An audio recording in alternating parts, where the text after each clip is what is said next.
Now, dating back to the era of gas flaring in Nigeria, the country is exponentially moving into becoming a major gas player globally, with projected growth rates showing an increase in gas produced from Nigerian reserves. Government policies in the oil and gas sector have shown potential of increasing the GDP, which will further pursue the zero flaring policy while developing an integrated infrastructure strategy that will support the domestic region and export market. On its part, the Department of Petroleum Resources developed a gas business incentive and support program to drive gas expansion and penetration, which includes key strategic initiatives such as implementation of gas network code program to encourage gas-based industries and support for duty waivers, consideration for equipment, tools, and materials for downstream gas facilities. This also includes streamlining registration for liquefied petroleum gas reserves and the ongoing gas commercialization program being put in place to be achieved by the Gas Business Incentives and Support Program. All of these government policies are essential to withstand the economic shocks of COVID-19 on the activities of the oil and gas sector, both in the downstream, midstream, and upstream sector. As a statutory responsibility, the Department of Petroleum Resources is responsible for ensuring compliance to petroleum laws, regulations, and guidelines in the oil and gas industry. The discharge of these responsibilities involves monitoring of operations at drilling sites, production wells, production platforms and flow stations, crude oil export terminals, refineries, storage depots, pump stations, retail outlets, and any other locations where petroleum is either stored or sold, and all pipelines carrying crude oil, natural gas, and petroleum products while carrying out the following functions amongst others. Join me now live via Skype to give, of course, expert insight into our topic today. He is the Chief Executive Officer and the Director of the Department of Petroleum Resources, Engineer Seriki Awalu. Thank you very much, Engineer Awalu, for your time. Thank you, Tolu. Thank you for having me on this show. Yeah, CEO, the last time we spoke, we highlighted the effects of COVID-19 on the oil and gas industry. Now with the effects and various moves, even by you, the regulator, how would you assess the level of the impact of this pandemic on the entire oil and gas industry at the moment? We must applaud the effort of the government in fighting the coronavirus and the resulting impact of the decreased community transmission all over the country. This is a testament of the fact that at least you can see the reduction in the transmission. And above all, I dare say that as a nation, we must also thank the Almighty God for helping us in a special way. I think all hands must be on deck and we must remain focused, especially as the lockdown and curfews have been relaxed and the schools are being reopened nationwide. This is the time for increased awareness, enhanced measures, personal responsibility, and adherence to government protocols. And for us in Nigerian oil and gas industry, we have continued to remain focused, monitoring key industry performance and enforcing strict adherence to government protocol. And these include the WHO guidelines and NCDC guidelines. So the DPR has issued circulars, as I told you the last time, and thanks to the DPR Offshore Safety Permit Program, which is a program of personnel accountability, which integrate the DPR Enterprise Data Warehouse.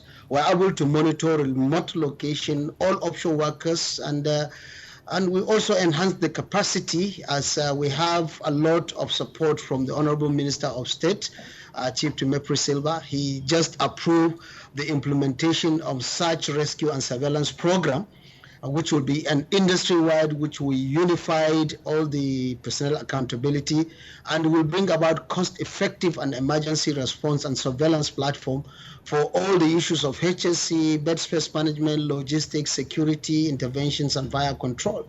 So we appreciate the cooperation also of the NNPC and IOCs, and also indigenous companies for these efforts. The operators are really giving us a very good cooperation, and we endeavor to make the industry, which is the mainstay of the economy, like a survival, thriving under this and beyond this pandemic situation. Sounds interesting. Now, recently, the DPR ordered petrol stations to upgrade facilities to dispense gas to vehicles. Can you take us through the workings of the gas policy or the master plan and how this will be achieved, particularly at this very critical time where we are talking about free markets, free pricing, and all of the arguments, if we don't want to mention the word subsidy? Well, let me address the issue of gas master plan first. Government is committed to leverage the abundant natural gas resource, which is currently about 203 trillion cubic feet as of January this year. So for the benefit of Nigerians, government wants to unleash these resources. And the Nigerian gas plan is currently at advanced stage of implementation with the three focus area. That is domestic gas supply obligation, gas pricing, and gas infrastructure blueprint. So the department, together with NNPC and other industry stakeholders, is working to ensure the robust plan of the master plan via domestic supply obligation administration to improve the domestic supply.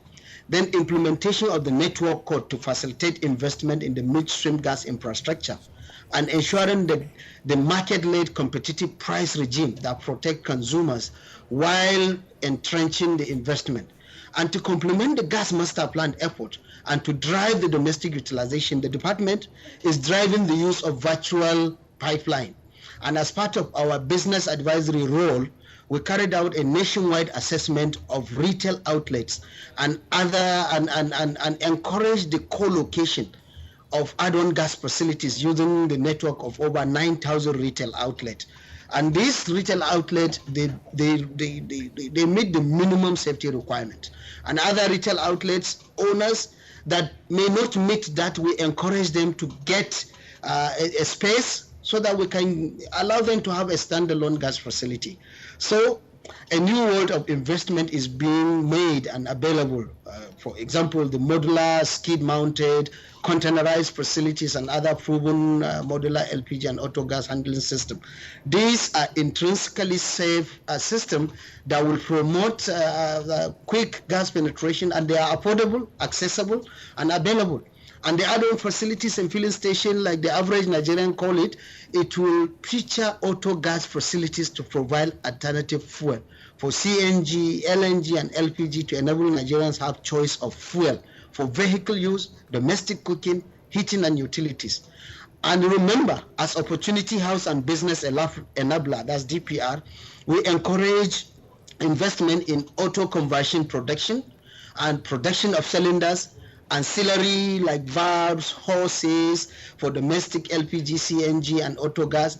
And we are confident that the retail outlet operators and other investors will leverage on these opportunities in the domestic gas sector and grow their wealth.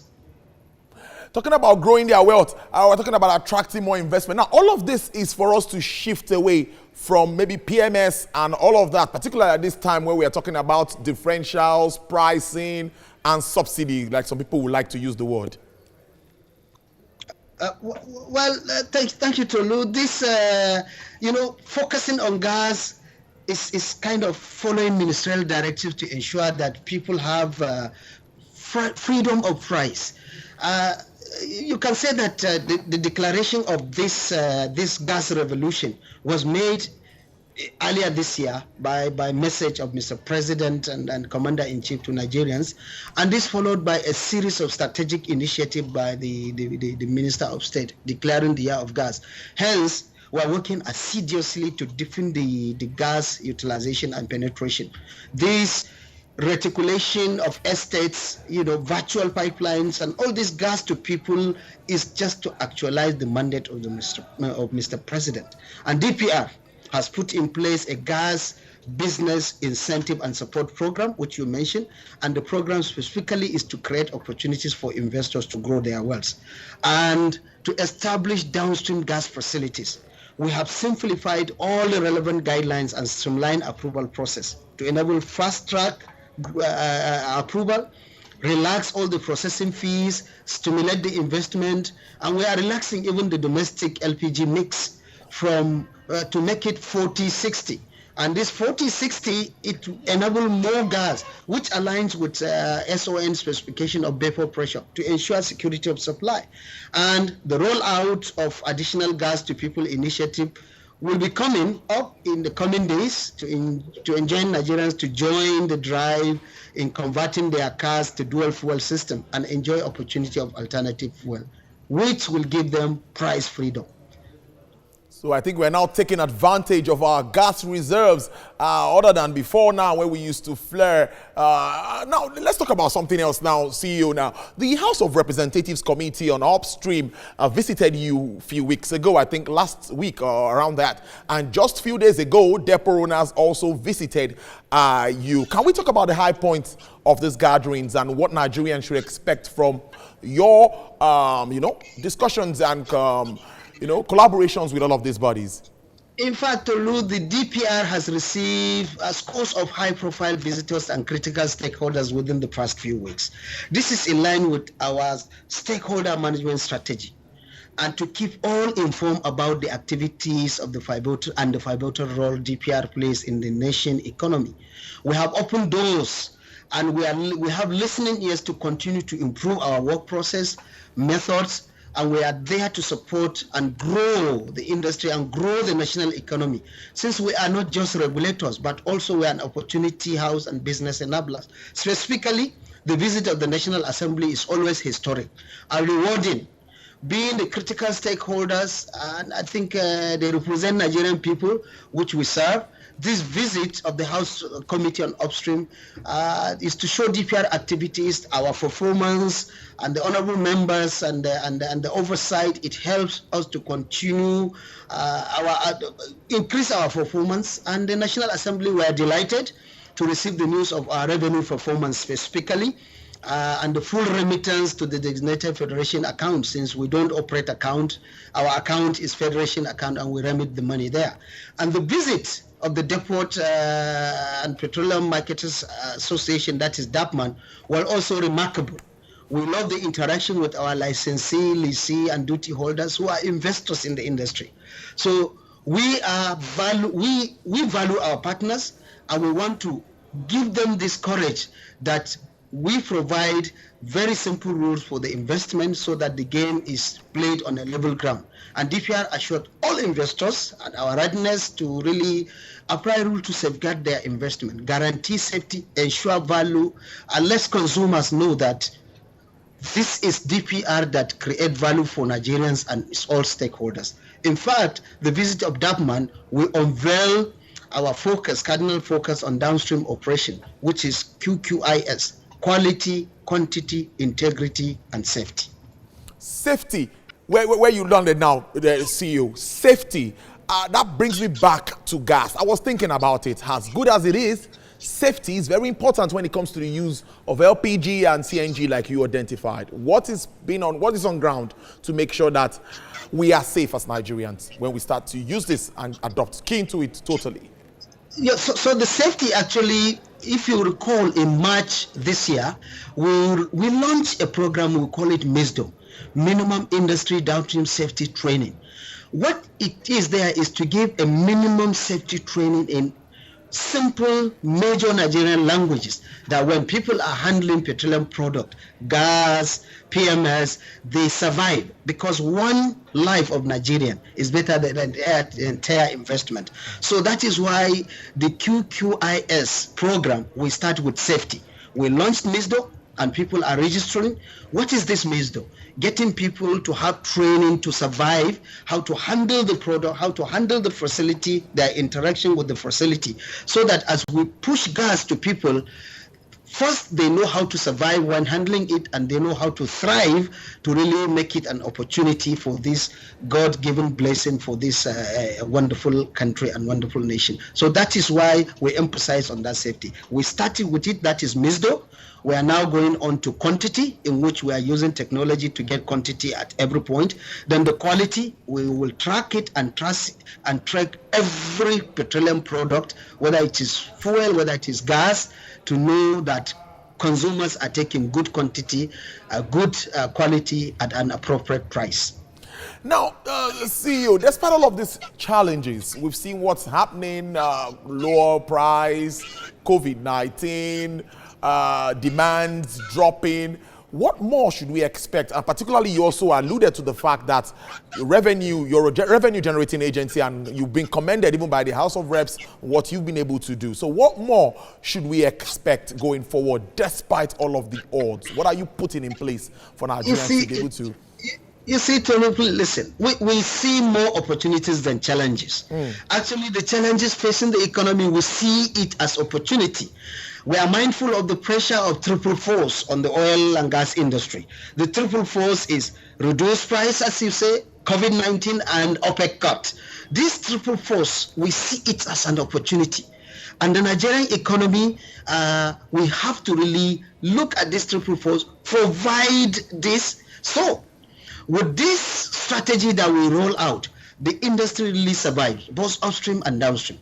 And the industry, with all the strategy we put, the downstream survival strategy, upstream survival strategy, we see the industry is responding better and stronger. Our message to Nigerians will then be, please support government in this drive to reposition the oil and gas sector. Diversification of energy supply mix to achieve economic diversification. With the concerted effort by all, Mr. President and Commander-in-Chief have assurance to lift Nigerians, at least 100 million Nigerians, out of poverty to achieve economic sustainability. This will be reality if we support this initiative, because energy is the life of any country, and this energy must be free, and people must have freedom of choice and freedom of price. So finally, before I let you go, see you in 60 seconds. You were always talking about being an enabler and, your licenses create wealth. Round up on that note. Well, we are not just a regulator, as you know, because there is no investment that will happen without DPR license when it comes to oil and gas business. Whether it's NNPC or its venture partner, whether it's international oil company, local oil company, a small volume trader, you need DPR license to invest. And you can't serve the industry without DPR permit. And there's no activity will be done without DPR approval. So with this, we enable oil and gas business. We unleash the Nigerian economy, the entire industry. We want to improve the participation so that the contribution of the industry will be more to our GDP. Rather than 10%, we want to really double it and multiply it in the years to come. And that is our hope. That is why we are not just regulators. We are business enablers. We want people to really take advantage of this God-owned blessing to this, our dear nation. Thank you so much. Let's leave it on that note and enjoy the rest of your Friday. I've been speaking to Engineer Serki Awalu. He is the Director and Chief Executive Officer of the Department of Petroleum Resources. Thank you very much. I appreciate your time. Thank you.